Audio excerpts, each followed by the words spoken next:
Everyone, this is Shahrukh Saifi and welcome to the channel simplifying exams. बच्चों, आज मैं आपको इकोनॉमिक्स के इंपॉर्टेंट क्वेश्चन आंसर कवर करवाने वाला हूं। इससे पहले ऑलरेडी मैंने आपको सिविक्स एंड ज्योग्राफी के कंप्लीट करवा दिया, प्लेलिस्ट में जरूर चेकआउट कर सकते हैं। आज हम बात करेंगे डेवलपमेंट से related most important question answer. अगर आप चाहते हो एमसीक्यू सीरीज या फिर one shot video content wise, तो वो भी आपके लिए ऑलरेडी मैंने अपलोड कर दिया, आप जरूर चेकआउट कर लेना। तो काफ़ी इंपॉर्टेंट लेसन है। अक्सर एग्जाम में इकोनॉमिक्स से रिलेटेड जो इंपॉर्टेंट क्वेश्चन होते हैं, मैं छोटे वाले तो नहीं बात कर रहा, स्पेशली जो 3 और 5 मार्क्स वाले होते हैं, वो ज़्यादातर आपको डेवलपमेंट एंड जो सेकंड चैप्टर है इनमें से ज़्यादा आपको देखने मिलते हैं। तो ज़रा काफ़ी अच्छे से समझिएगा। तो चलिए फिर बिना किसी देरी के साथ शुरू करते हैं आज की इस वीडियो को।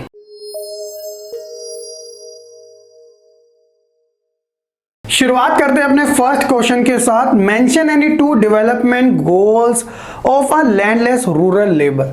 अब बेसिकली यहाँ पे बात आती है डेवलपमेंट गोल्स को लेकर। तो जैसे कि हमने कंटेंट में ये समझा था कि हर किसी पर्सन के लिए जो डेवलपमेंट का मीनिंग है वो अलग अलग हो सकता है। अब यहाँ पर आपको मेंशन करना है लैंडलेस रूरल लेबर के, तो उनके अंडर में देखिए क्या उनके लिए डेवलपमेंट का गोल हो सकता है, more days of work and better wages. तो क्योंकि सबसे ज़्यादा प्रॉब्लम ये रहती है कि एक तो इनको प्रॉपर तरीके से काम नहीं मिल पाता, तो उनकी नज़र में डेवलपमेंट का गोल तो यही है कि उनको एक रेगुलर बेसिस पे काम मिलता रहे और एक तरीके से अच्छा वेजेस भी उन्हें देखने को मिले। इसके अलावा उनके चिल्ड्रन को अच्छे से अच्छे स्कूल में क्वालिटी एजुकेशन मिल सके, तो ये उनके लिए डेवलपमेंट का गोल होता है। क्वेश्चन नंबर 2 है कि व्हाट इज नेशनल डेवलपमेंट। अब देश का डेवलपमेंट है तो यानी कि उसके अंदर हर वो चीज़ इंक्लूडेड हो जाएगी। For example improvement in living standard of the people, यानी कि अगर लोगों का जो लिविंग स्टैंडर्ड वो बेटर हो जाए तो ये नेशनल डेवलपमेंट है। इसके अलावा जो पर कैपिटा इनकम होती है उसको इंक्रीज करना हो, या फिर जो सोशल एमिनिटीज होती है like education, medical care, social services, ये सभी लोगों के पास आराम से पहुंच सके, उन्हें मिल सके, तो एक तरीके से ये नेशनल डेवलपमेंट कहलाया जाता है। सिंपल से। क्वेश्चन नंबर 3 है कि व्हाट इज एवरेज इनकम, या फिर आप इसे पर कैपिटा इनकम के नाम से भी जानते हैं। तो ये क्या होती है। अब देखिए, पर कैपिटा इनकम या फिर एवरेज इनकम हर एक कंट्री के क्राइटेरिया को मेजरमेंट के लिए काफ़ी ज़्यादा इंपॉर्टेंट मानी जाती है। इसका एक बड़ा क्वेश्चन भी आपको देखने को मिलेगा। When the total national income is divided by the total population, तो इसे हम पर कैपिटा इनकम कहते हैं और कुछ इस तरीके से इसे निकाला जाता है, और इसी को हम डेवलपमेंट के लिए एक तरीके से कंसिडर भी करते हैं। हम पॉपुलेशन को इसलिए नहीं करते क्योंकि आप जानते हो कि हर एक कंट्री की जो पॉपुलेशन होती है वो कम और ज़्यादा हो सकती है। पॉपुलेशन के बेसिस पे अगर हम नेशनल इनकम निकाल ले किसी देश की, तो इससे प्रॉब्लम हो सकती है क्योंकि यहाँ पे सिमिलैरिटी नहीं रह जाएगी। तो बेटर यही रहता है कि पर कैपिटा इनकम के बेसिस पे अगर हम ये निकालते हैं तो ये ज़्यादा सही माना जाता है। क्वेश्चन नंबर 4 है कि what is infant mortality rate. तो आसान भाषा में अगर कहा जाए तो वो सभी शिशु यानी कि इन्फेंट जो अपनी 1 ईयर की एज भी कंप्लीट नहीं कर पाते और किसी XYZ रीजन की वजह से उनकी डेथ हो जाती है, तो उन्हें इन्फेंट मोर्टेलिटी रेट के अंडर काउंट किया जाता है। तो ये वैसे किसी भी कंट्री या स्टेट के लिए ठीक नहीं माना जाता। इसके प्रॉब्लम बहुत सारे हो सकती है, रीजन भी इसके डिफरेंट टाइप के हमें देखने को मिल सकते हैं। क्वेश्चन नंबर 5 है कि why Kerala has a low infant mortality rate. अब केरला के यहाँ पे इन्फेंट मोर्टेलिटी रेट इतना कम क्यों है, जब मैं आपको बता रहा था बिहार, पंजाब एंड और केरला के केसेस में, सॉरी पंजाब की जगह हमने हरियाणा को लिया था डायग्राम के अंदर, अगर आपने कंटेंट वाली वीडियो देख रखी है तो देखिए यहाँ पे इन्फेंट मोर्टेलिटी रेट इतना कम क्यों है। तो सबसे पहले इसका रीजन है कि it has a very high literacy rate and literate people take care of their children better as compare to illiterate. And उसी तरह सेकंड है कि जो literate people also have high earning capacity, so they can afford basic necessities for their children. So that's a reason कि केरला के अंदर infant mortality rate जो है वो कम देखने को मिलते हैं। क्वेश्चन नंबर 6 है कि आपको कोई 4 कैरेक्टरिस्टिक्स बताने हैं डेवलपमेंट से रिलेटेड। तो सबसे पहला आता है इसके लिए डिफरेंट पीपल के लिए जो जो डेवलपमेंट के गोल्स होते हैं वो डिफरेंट हमें देखने को मिलते हैं। What may be development for one way not be development for the other, it may be destructive for the other. कहने का मतलब इसमें ये बताया जा रहा है कि कोई एक चीज किसी पर्सन के लिए डेवलपमेंट हो सकती है तो दूसरे के लिए जरूरी नहीं कि वो भी डेवलपमेंट हो सकता है कि वो उसके लिए डिस्ट्रक्टिव हो। फॉर एग्जांपल आप देखते हो कि जब कभी बड़ी बड़ी इंडस्ट्री स्टैब्लिश की जाती है तो वो ज्यादा टाउन एरिया में स्टैब्लिश की जाती है। यहाँ पे ना ही पॉपुलेशन इतनी ज्यादा होती है ना ही इतनी कम होती है, तो एक अच्छा खासा लैंड मिल जाता है। लेकिन आप ये देखते हो कि वहां पे ट्राइबल कम्युनिटी के लोग ज्यादातर रहते हैं, तो ऐसे में उन्हें अपनी जगह से डिस्प्लेस होना पड़ता है। हालांकि वो डेवलपमेंट हो रहा है, इंडस्ट्री एक तरीके से स्टैब्लिश हो रही है तो प्रोडक्शन होगा, देन गुड्स एंड सर्विसेज का एक तरीके से एक्सपोर्ट इंपोर्ट किया जाएगा, तो नेशनल डेवलपमेंट स्टेट डेवलपमेंट में तो ये अच्छी चीज है। लेकिन उनको अपनी जगह छोड़ देनी पड़ रही है तो उनकी नजर में ये डेवलपमेंट ना होकर डिस्ट्रक्टिव हो जाता है। Income is the most important component of a development, but along with income people also seek equal treatment, goal health, peace, literacy etc. ये सारी चीजें इनकम डेवलपमेंट के लिए सबसे ज्यादा कंसिडर की जाती है। लेकिन जरूरी है कि लोग सिर्फ पैसा ही चाहते हैं, इसके अलावा वो ट्रीटमेंट, इक्वल ट्रीटमेंट, अच्छी हेल्थ का होना, शांति का होना या पढ़ा लिखा होना, ये सारी चीजें भी चाहते हैं। सिक्योरिटी भी इसके अंदर एक पार्ट मानी जाती है। For development people look at mixed goal, तो हर किसी की नजर में डेवलपमेंट अलग अलग है, तो ये सारे कुछ इंपॉर्टेंट कैरेक्टरिस्टिक्स है डेवलपमेंट की। क्वेश्चन नंबर 7 है कि what may be development for one may not be development for the other, explain by given example. ये ऑलरेडी प्रीवियस ईयर क्वेश्चन में ये स्टेटमेंट के थ्रू पूछा गया था, तो अभी हम इसी के बारे में डिस्कस कर रहे थे। थोड़ा डिटेल में हम बात कर लेते हैं कि जरूरी है कि हर एक पर्सन के लिए जो एक चीज डेवलपमेंट है वो सामने वाले के लिए भी हो सकती है, उसके लिए वो डिस्ट्रक्टिव भी हो सकते हैं, उसका कोई रीजन अलग भी हो सकता है। वो कैसे हो सकता है? सबसे पहले more wages means development for worker, तो हर कोई चाहता है कि ज्यादा से ज्यादा कमाई एक तरीके से डेवलपमेंट है वर्कर के लिए, लेकिन ये अगेंस्ट हो जाता है एंटरप्रेन्योर के लिए। उसी तरीके से अ रिच फार्मर और trader wants to sell food grains at higher price, क्योंकि उससे ज्यादा उनको मुनाफा होगा। लेकिन जो पुअर वर्कर है वो चाहते हैं कि इन फूड ग्रेन्स को वो कम प्राइस में परचेज कर सके, तो उनकी नजर में ये डेवलपमेंट हो गया। Construction of dam means more and cheap power, but people who will loss their habitat with demonstrate, तो ये भी एक अपने आप में अलग इशू हो गया। तो डैम्स वाले तो अच्छी खासी अपने स्टैब्लिश करके एक तरीके से इलेक्ट्रिसिटी जनरेट कर लेंगे, एक तरीके से बड़ा प्रोजेक्ट भी क्रिएट कर लेंगे, लेकिन उन लोगों का क्या जो कि वहां पर रह रहे हैं उन्हें अपनी जगह से डिस्प्लेस होना पड़ेगा, उनका जो काम है वो भी खराब हो सकता है। To get more electricity the industrialist may want more dams, तो इंडस्ट्रियलिस्ट तो चाहती है कि ज्यादा से ज्यादा इलेक्ट्रिसिटी मिले, क्योंकि मशीनें चलती है बिजली के बेसिस पे और बिजली एक तरीके से जनरेट करने का काम डैम्स करते हैं, तो चाहते ज्यादा से ज्यादा डैम्स हो, बट दिस में सब much the agriculture land and disturb the leaves of the people, तो इससे भी इनको प्रॉब्लम हो सकती है। तो जरूरी नहीं है कि हर चीज में ही हम पॉजिटिविटी लेके चले, हमें दूसरी साइड भी देखने पड़ती है।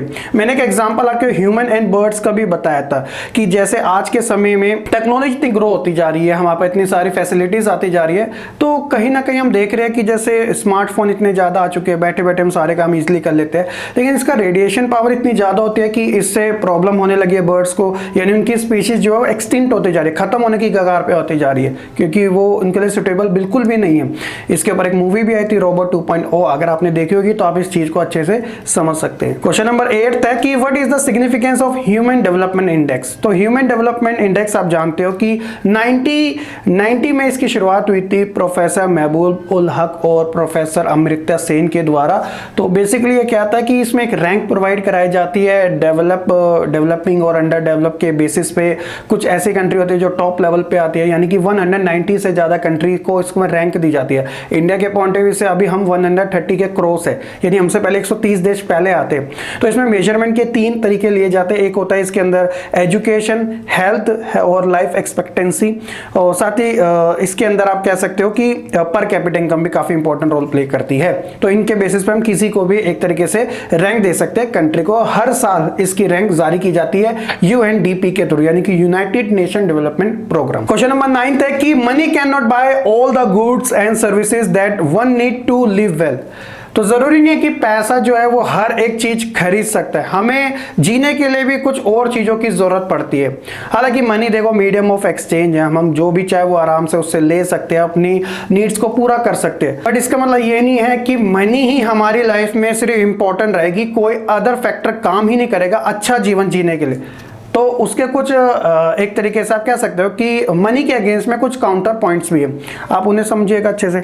मनी और material things that one can buy with it one factor on which our life depend, but the quality of our life also dependent upon non-material things like equal treatment, freedom, security, respect for of others। तो ये चीजें भी काफी matter करती है। आप अच्छा खासा बहुत ज्यादा कमाते हैं लेकिन आपकी कोई रिस्पेक्ट नहीं करता, आप बहुत ज्यादा अमीर है, रिच है, लेकिन आपको सिक्योरिटी का टाइम टाइम पे खतरा रहता है, तो ऐसी लाइफ क्या आप जीना चाहोगे? तो कहीं ना कहीं प्रॉब्लम समय समय पे बनी रहेगी, क्योंकि पैसा लोग बोलते हैं कि सुकून देता है एक तरीके से, अगर आपके साथ ऐसी सिचुएशन होते रहेगी तो कहीं ना कहीं ये तो प्रॉब्लमेटिक होगी। Money can not by us a pollution free environment. अगर ऐसा होता तो जो रिच पीपल है वो एक तरीके से, जो कोविड-19 में लोगों की डेथ हुई थी तो जरूरी नहीं था कि उसके अंदर सारे पुअर लोग ही थे, उसके अंदर बड़े से बड़े रिच लोग भी चले गए। तो ऐसा होता तो पॉल्यूशन फ्री एनवायरनमेंट या हो गया फिर अनअडल्टरेटेड मेडिसिन या पीस, ये सारी चीजें वो खरीद सकते थे। There are many facilities like a school, colleges, parks, hospital which an individual can not afford. तो ये इतनी बड़ी बड़ी चीजें होती है कि एक इंडिविजुअल के बस की बात नहीं है। So that's a reason all these are to be provided by the government या फिर सोसाइटी के थ्रू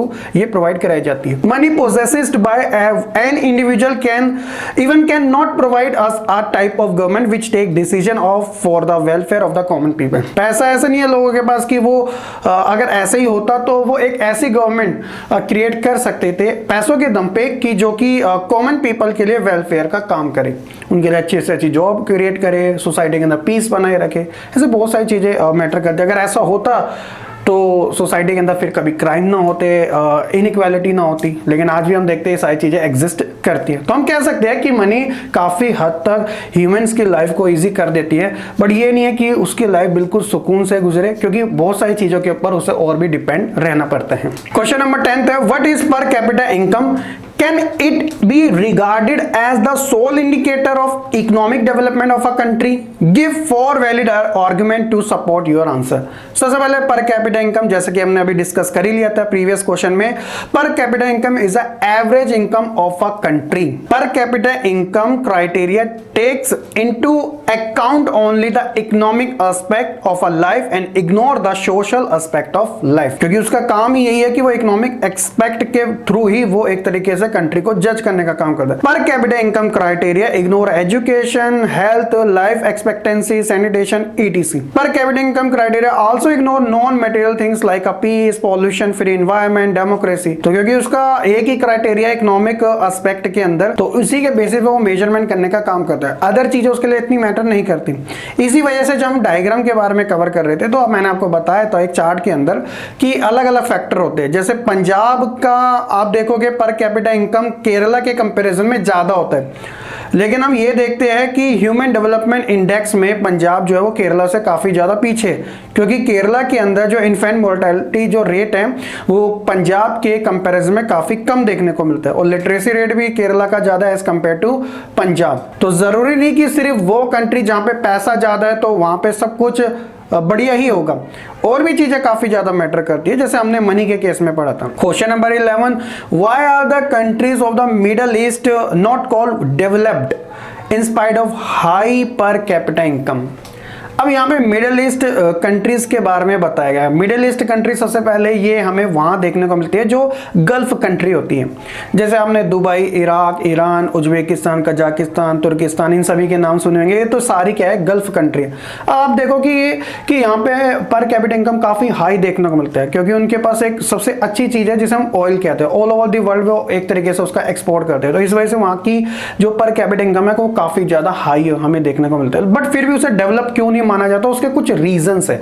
रीजन ये है कि ये सारी की सारी कंट्री क्या है, स्मॉल कंट्रीज कहलाती है, और इसके अलावा यहाँ पे अमीर और गरीब के बीच में जो गैप है ना वो कुछ ज्यादा ही हमें देखने को मिलता है। इस वजह से यहाँ की जो पर कैपिटा इनकम है वो हाई तो है, लेकिन जो वेल्थ का डिस्ट्रीब्यूशन है वो बहुत ज्यादा अनइक्वल तरीके से है। आप जब डेवलप कंट्री की बात करते हो तो वहां पे एक एवरेज के बेसिस पे ऑलमोस्ट सभी पीपल को जो डेली जो जरूरी चीजें होती है वो आराम से उन्हें मिल जाती है, जिसे हम स्टैंडर्ड ऑफ लिविंग कहते हैं। बट यहाँ पर हमें कहीं ना कहीं बहुत ज्यादा डिस्क्रिमिनेट भी देखने को मिलता है। साउथ एशिया की जो कंट्री है, जिसके अंदर इंडिया भी इंक्लूड है, साथ ही बांग्लादेश, पाकिस्तान, नेपाल, यहाँ के जो वर्कर्स होते हैं जिन्हें हम लेबर कहते हैं, वो ज्यादातर वहां जाके काम करते हैं। These countries have high per capita income oil production की वजह से, so they have only one major source of income. क्योंकि सोर्स ऑफ इनकम में हम बहुत सारी चीजों को कंसिडर करते हैं, लेकिन मैंने स्टार्टिंग में बता दिया था जो ऑयल है इनका मेजर एक तरीके से प्रोडक्शन है हाई अर्निंग का। The World Development Report brought out the World Bank has excluded these countries from the list of the developed countries. तो इस वजह से इसको आउट किया गया। क्वेश्चन नंबर 12 है कि highlight any 3 advantage of public facilities. Public facilities वो होते हैं जो गवर्नमेंट्स के थ्रू सभी लोगों को without any discrimination, without any inequality के बेसिस पे प्रोवाइड कराई जाती है। तो पब्लिक फैसिलिटीज क्या होती है? चीपेस्ट मानी जाती है, जो बेसिक सर्विस प्रोवाइड कराती है। आप गवर्नमेंट स्कूल्स के अंदर जाते हो, आप प्राइवेट हॉस्पिटल की कंपेरिजन में आप देखते हो गवर्नमेंट हॉस्पिटल में बहुत सारी फैसिलिटीज प्रोवाइड कराते हैं एब्सोल्युटली फ्री। ऐसे बहुत सारे पार्क्स है जहाँ पे आप एक्सरसाइज कर सकते हो, जो सभी लोगों के लिए ओपन है। Most of the poor people survive only because of public facilities. आप देखते हो कि लोगों को पेंशन भी प्रोवाइड कराई जाती है जब उनकी एज ज्यादा होती है 60 प्लस के थ्रू, तो वो कौन देता है? गवर्नमेंट ही देता है। ये सारी पब्लिक फैसिलिटीज है। There are many service like a police, education, transportation, ये सारी इसी के अंडर कंसिडर की जाती है। काफी अफोर्डेबल होती है, चीपेस्ट होती है कि हर कोई लोग इसको ले सकते हैं। तो ये काफी अच्छा होता है एक डेवलपिंग नेशन या फिर अंडर डेवलप नेशन के अंदर। और ऐसा नहीं है कि पब्लिक फैसिलिटी डेवलप कंट्री में नहीं होती, वहां पर भी हमें देखने को मिलती है। क्वेश्चन नंबर 13 है बच्चों की explain common, different and conflict goal by giving appropriate example. तो सबसे पहले अगर हम कॉमन गोल्स की बात करें जो सभी लोगों के लिए एक तरीके से कॉमन ही होते हैं, तो इसके अंदर जैसे इनकम, बेटर इनकम का होना, हर कोई चाहता है उसकी इनकम ज्यादा हो, फ्रीडम उसके पास हो, इक्वालिटी हो, सिक्योरिटी हो, रिस्पेक्ट हो एंड फ्रेंडशिप हो, ये सारी चीजें उसके कॉमन गोल्स में ही काउंट की जाती है। डिफरेंट गोल्स क्या होता है? डिफरेंट गोल्स में हमने बात करी थी, जैसे आप कह सकते हो कि जो लैंडलेस लेबर है वो चाहते हैं कि उन्हें डेली बेसिस का काम मिले, अच्छा वेजेस मिले, उनके जो बच्चे अच्छे अच्छे स्कूल के अंदर पढ़े।